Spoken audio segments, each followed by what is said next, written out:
और अब बात महाराष्ट्र के सियासी बुहरान की, जिस पर लगातार हम आपको अपडेट दे रहे हैं। शिवसेना के बागी एकनाथ शिंदे को मनाने में शिवसेना नाकाम साबित हुई है। शिवसेना लीडर संजय राउत ने विधानसभा बर्खास्त होने का इशारा दे दिया है। उन्होंने ये जानकारी ट्विटर पर दी। दूसरी तरफ वज़ीर-ए-आला उद्धव ठाकरे की जानिब से बहुत जल्द इस्तीफा दिए जाने की खबरें भी लगातार गश्त कर रही हैं। महाराष्ट्र में कांग्रेस के मुबस्सिर कमलनाथ भी हालात पर अपनी नजर बनाए हुए हैं। उन्होंने कहा है कि चूंकि उद्धव ठाकरे कोरोना पॉजिटिव पाए गए हैं, इसलिए वो मीटिंग वर्चुअल मोड में लेंगे। इसमें हुकूमत के 8 वज़रा ने शिरकत नहीं की है। बीजेपी की जानिब से भी हुकूमत साजी की सरगर्मियां तेजतर हैं। बीजेपी लीडर देवेंद्र फडणवीस की रिहाइशगाह पर बीजेपी के अरकान असेंबली लगातार पहुंच रहे हैं।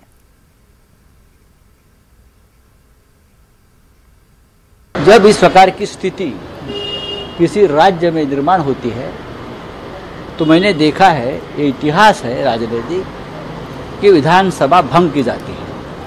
महाराष्ट्र की स्थिति कुछ ऐसी बनी हुई है, जिस प्रकार से विधायकों को पकड़कर किडनैप करके बाहर के राज्य में लेकर जाने का जो प्रयास चल रहा है, आपने देखा होगा एक विधायक नितिन देशमुख जो अकोला से नागपुर पहुंचे हैं, उसके लिए उसको क्या क्या करना पड़ा आपने देखा। उसने अपनी पूरी आपबीती सुनाई, कैसे उसके साथ मारपीट हुई, कैसे उसको गलत तरीके से अस्पताल में भर्ती किया, गलत तरीके से उसका ऊपर इलाज किया, गलत तरीके से उसको इंजेक्शन दिया गया।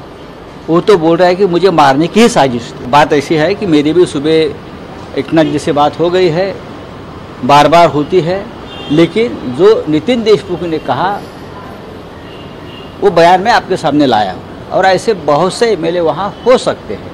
और मुझे आज भी पूरा विश्वास है कि जो एमएलए गुवाहाटी में बैठे हैं शिवसेना के, वो सोचेंगे और सोच रहे हैं।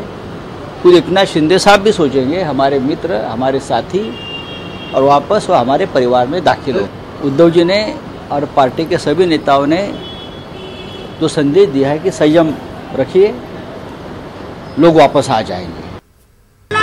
मुझे अभी हमने कांग्रेस विधायकों की मीटिंग करी है। हमारी 44 में से 41 एमएलए यहाँ थे, इसमें से 3 रास्ते में हैं। कांग्रेस पार्टी में पूरी एकता है और कांग्रेस एनडीए सरकार को जो सपोर्ट कर रही है, हम सपोर्ट करते रहेंगे। मुझे उद्धव ठाकरे जी से भी मिलना था, पर वो कोविड पॉजिटिव हो गए हैं। मैंने लंबी बात उनसे फोन पर करी है और उनको ये आश्वासन दिया है कि कांग्रेस एनडीए गवर्नमेंट को सपोर्ट करती रहेगी। मुझे पूरा विश्वास है कि जिस प्रकार की राजनीति भारतीय जनता पार्टी ने शुरू करी थी अरुणाचल प्रदेश में, उन्होंने प्रयास किया झारखंड में, उन्होंने मध्य प्रदेश में की, पैसा और पोस्ट की राजनीति, ये हमारे संविधान के खिलवाड़ है।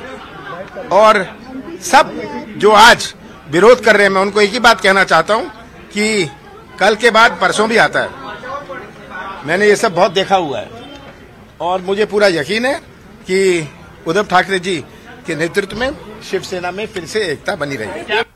आपके माध्यम से कई खबरें ये भी आई कि कुछ एमएलए को जबरदस्ती दबाया जा रहा है, उनको मारपीट की जा रही है। एक तो एमएलए को जो भागने की कोशिश कर रहा था उसको इंजेक्शन दिया गया है और उसको बेहोश किया गया है। इस तरह की खबरें आ रही हैं। तो ये सब बातें जो है, ये बातें जब अगर फ्लोर पे ये सब बातें आती है तो ये स्पष्ट होंगी।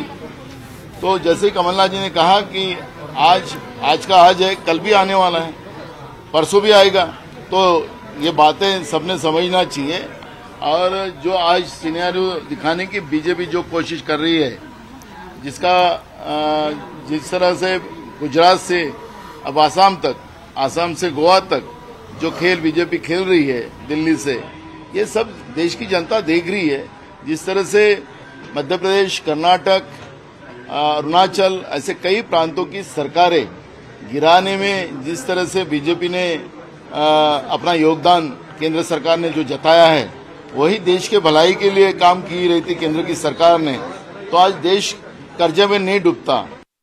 The national observer has come and we just trying to see that we all together and we want to see what we can do to save the government, because apparently large number of Shiv Sena MLAs have backed Mr. Shinde whether he is able to effect a 2/3 split, we'll have to see. But our role right now to make sure that we're all together. We'd also like to explore what happened in the council poll. A lot of people seem to have voted against the party whip. So that will be also an agenda.